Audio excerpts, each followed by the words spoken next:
Друзі, dear friends, today we have Yakov, who is a sculptor and architect of this beautiful place, and I want to invite him for a few words. But before I'll do, I want to give you, sir, this certificate of appreciation from all the Ukrainians in South Florida. So thank you so much for building this, and thank you for keeping memory about Ukraine right there. Thank you, sir.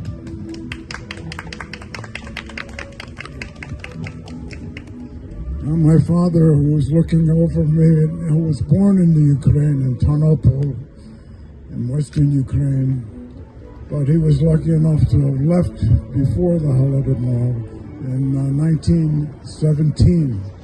But quite a few of my other relatives were lost in that Holodomor. And that's one of the reasons I'm here and why Ukraine is included in this memorial that I did.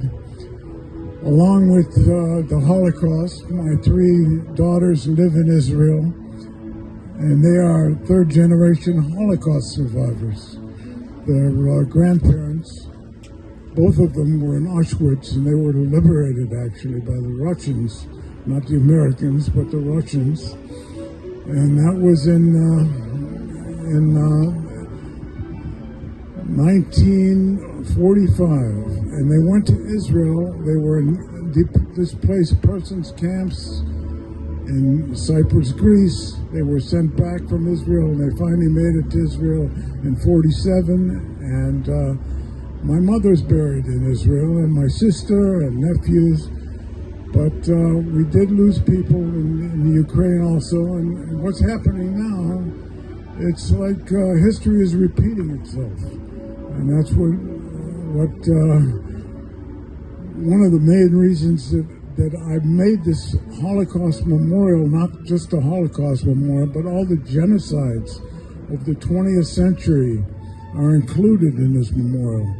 And at least 3 million that are recognized that died in 1931 to 1933 in Ukraine are memorialized here.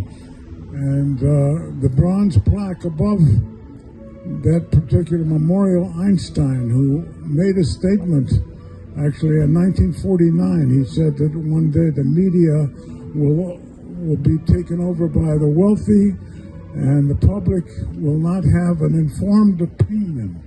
And that's what's been going on.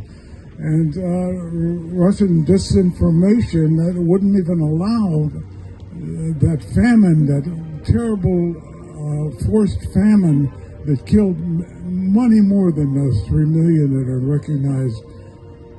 Up to 10 million were lost in that genocide.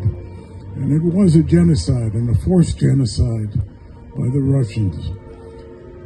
And all we can do, I think, now is pray and to do what we can to dig deep in our pockets and try to help the Ukraine in every way we can. And it's good against evil, and the West has got to take a big stand to help in Ukraine and Israel and all the problems of the world. We can only pray, and that's what this monument does. It's all those hands reaching up and praying to God to save the world. Thank you very much.